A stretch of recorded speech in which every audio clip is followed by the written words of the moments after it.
Picture this. Christmas Eve, 1945. World War II just ended a few months ago. A family in a little coal town in West Virginia is finally allowed to feel normal again.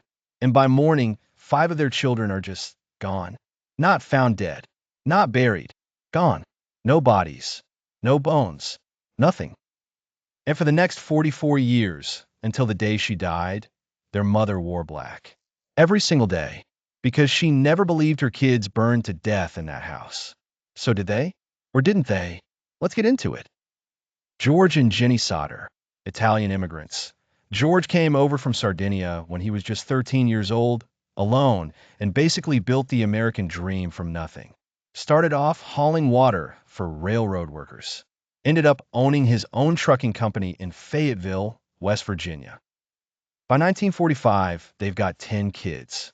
9 of them are home that Christmas Eve. The oldest boy, Joe, was still off in the army, about to come home from the war. 5 of the younger kids headed up to the attic to sleep. Totally normal night. Except it wasn't.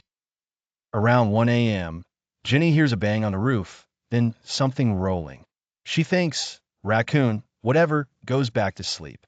30 minutes later, she smells smoke. She gets up and finds a fire burning out of a fuse box in George's home office. Neighbors rushed over, but the house collapsed strangely quickly. By morning, only ashes and questions remained. No bodies were found, so the official story, faulty wiring, tragic accident, the 5 children burned so completely there was nothing left to find. Except, a funeral home worker later tells Jenny that a body doesn't just vanish in a house fire.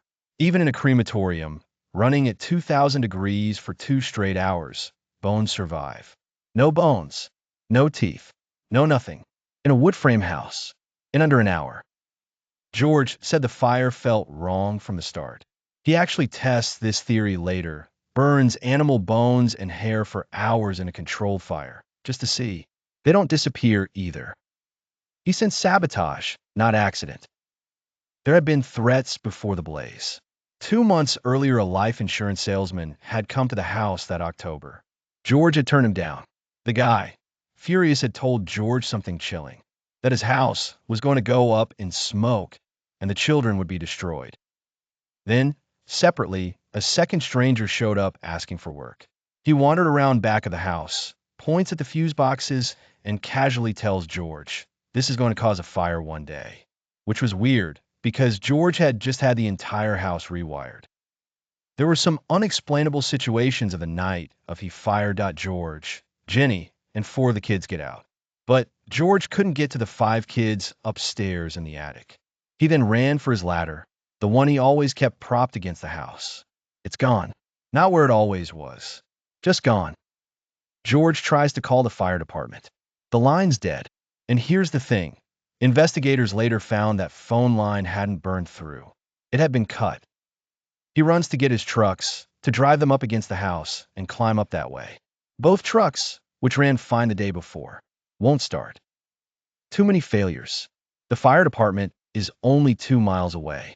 They don't show up until 8 a.m. 7 hours later, the house, a wooden 2-story home, had already burned completely to the ground in under an hour. So the official story, faulty wiring, tragic accident, the 5 children burned so completely there was nothing left to find. Jenny never stopped believing her children lived. Here's where it gets stranger. In the weeks after the fire, people start coming forward. A woman says she saw the missing children watching the fire from a passing car that very night, being driven away, not running toward the house. George printed flyers and searched for years.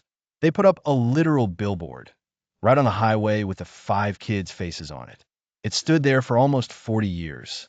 Through rain, through snow, fading a little more every year, until Jenny herself passed away in 1989. He posted a reward, begging for answers. Then came a haunting photograph.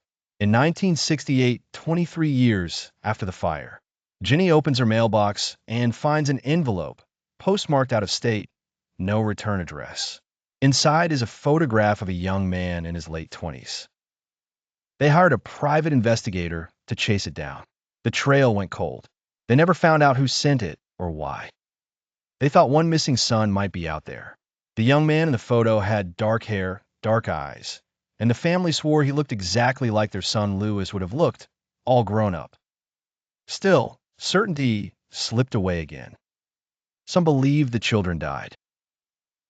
Others believed they vanished into secrecy. The mystery never cooled.